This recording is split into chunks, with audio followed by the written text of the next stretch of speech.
দারুণ টেস্টি নিরামিষ অমলেট কারি একবার এইভাবে রান্না করলে আমার মনে হয় বারবার রান্না করবেন। নমস্কার বন্ধুরা, রুচির কিচেনে সবাইকে স্বাগত জানাই। আজ নিয়ে এসেছি সম্পূর্ণ নিরামিষ পালং শাকের একদম ইউনিক একটি রেসিপি।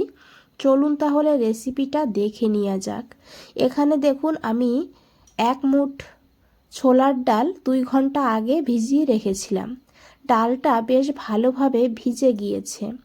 এখন এই ডালটাকে বেটে নিতে হবে, তো সেই কারণে ডালটাকে ভালো করে ভিজিয়ে নিতে হবে। ভালো করে যদি ভিজে যায় তাহলে বাটাটা খুব ভালো হবে। এখানে একটা মিক্সচার গ্রাইন্ডার নিয়েছি। এখন এই গ্রাইন্ডারের মধ্যে এই ডালগুলোকে দিয়ে দিয়েছি। সঙ্গে বন্ধুরা দিয়েছি আদা, অল্প করে একটু আদা দিয়েছি, আর কাঁচা লঙ্কা দিয়েছি একটা এখানে। আর এখন অল্প করে একটু জল দিতে হবে। জল দিয়ে ডালটাকে একদম মিহি করে পেস্ট করে নিতে হবে। তো দেখুন বন্ধুরা কিভাবে আমি ডালটাকে বেটে নিয়েছি। এইভাবে ডালটাকে বেটে নিতে হবে।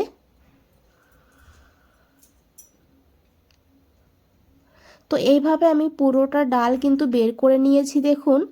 এখন ডালটাকে সাইডে রেখে দেব। আর এখানে দেখুন আমি 1 মুঠ মতন পালং শাক নিয়েছি। পালং শাক দিয়ে কিন্তু আজকে রান্নাটা করব। তো এখানে পালং শাক লাগবে, তো সেই কারণে পালং শাকটাকে আমি খুব ভালো করে বেছে ধুয়ে নিয়েছি। এখন এই শাকটাকে এই জারের মধ্যেই দিয়ে দিতে হবে। আর এখান থেকে কিন্তু আমি অল্প একটু শাক রেখে দেব, পরে ব্যবহার করব।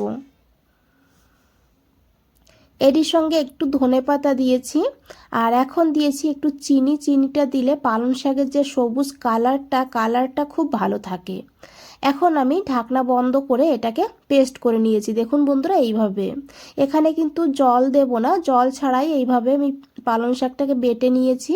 পালং শাকের নিজস্ব একটা জল আছে, সেই জলেই কিন্তু বাটা হয়ে যাবে। এখন এই পালং শাকের পেস্ট এই ডালের পেস্টের মধ্যে দিয়ে দিয়েছি।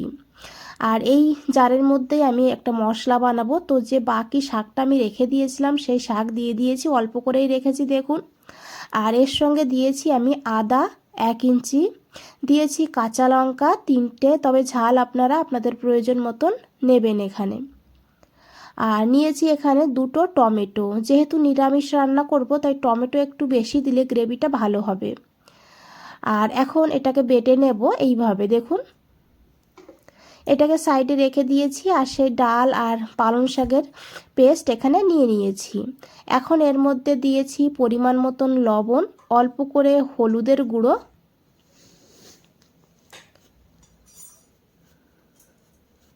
আর এখন খুব ভালো করে মিশিয়ে নিতে হবে সব কিছু। পালং শাকের এই নতুন রেসিপিটা বন্ধুরা একবার হলেও বানিয়ে দেখুন। আর একবার বানালে আমার মনে হয় এই শীতেই বারবার বানাবেন যতদিন পালং শাক থাকবে। তো দেখুন খুব ভালো করে মিশিয়ে নেওয়ার পর এখানে আমি 2 চামচ বেসন যোগ করেছি। বেসনটা বাইন্ডিংয়ের কাজ করবে, তো বেসনটা এখানে অবশ্যই দেবেন। দিয়ে খুব ভালো করে মিশিয়ে নিতে হবে। তো দেখুন বন্ধুরা খুব ভালো করে মিশিয়ে নিয়েছি। আর এদিকে দেখুন একটা আমি তাওয়া বসিয়ে দিয়েছি। আর এখন এখানে আমি 1-2 ফোঁটা সাদা তেল যোগ করে দিয়েছি। খুব বেশি তেলের প্রয়োজন হয় না, অল্প করে তেল দিতে হবে। তারপরে এইভাবে একটা ব্রাশের সাহায্যে ভালো করে তেলটা সব জায়গায় লাগিয়ে দিতে হবে। আর তাওয়াটাকে কিন্তু খুব ভালো করে গরম করে নিতে হবে। যদি গরম না হয় তাহলে কিন্তু এগুলো ভেঙে যাবে, ভালো করে উঠতে চাইবে না। এখন আমি এইভাবে এই ব্যাটারের থেকে এক এক হাতা করে নিয়ে এইভাবে দিয়ে দিয়েছি।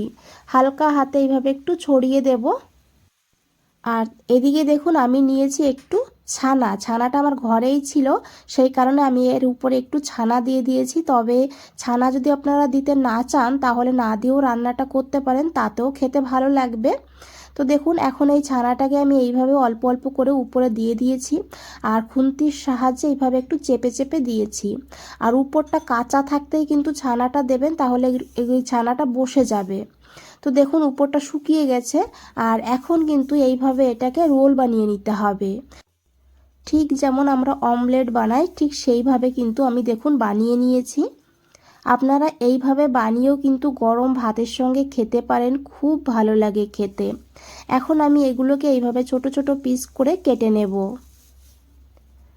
আর এগুলো কিন্তু এই সময় ভীষণই নরম থাকে, যখন একটু ঠান্ডা হয়ে যাবে তখন কিন্তু আবার শক্ত হয়ে যাবে।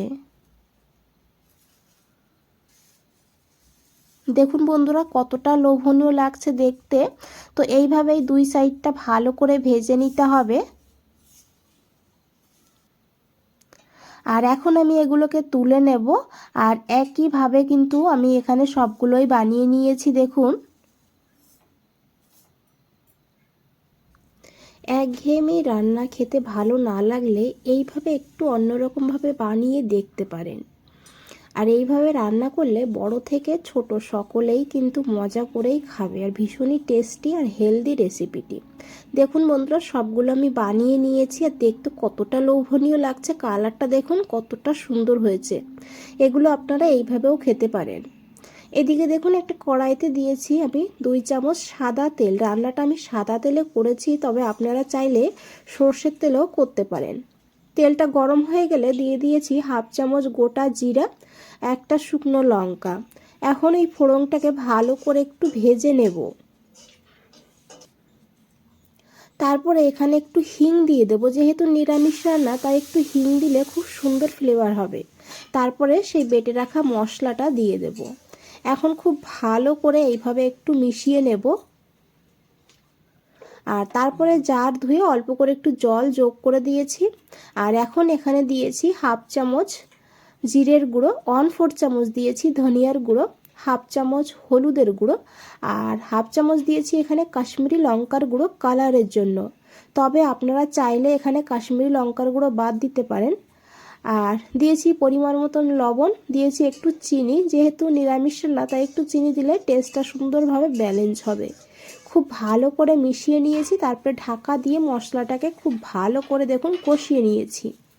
এইভাবে মশলাটাকে খুব ভালো করে কষিয়ে নিতে হবে।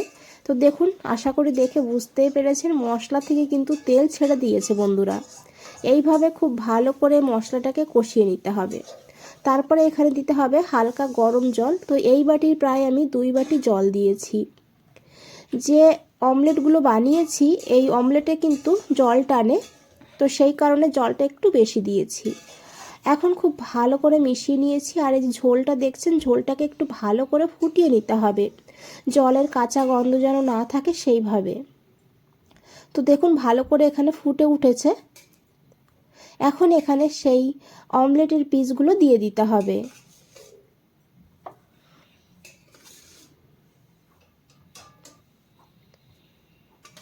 তো এখানে আমি সবগুলোই দিয়ে দিয়েছি। দিয়ে ভালো করে একটু মিশিয়ে নেব।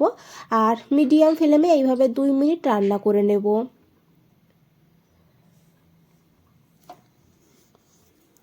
এখন এখানে দিয়েছি 1 চামচ কাসুরি মেথি। আপনারা চাইলে এর পরিবর্তে ধনেপাতা কুচিও দিতে পারেন। দিয়ে খুব ভালো করে মিশিয়ে নেব। আর এই যতটা ঝোল দেখছেন এতটা ঝোল থাকবে না, এটা ঠান্ডা হওয়ার পরে আরেকটু ঝোল টেনে যাবে। গ্যাসটা এই সময় বন্ধ করে দিতে হবে। এখানে কিন্তু আর কিছু দেওয়ার প্রয়োজন নেই।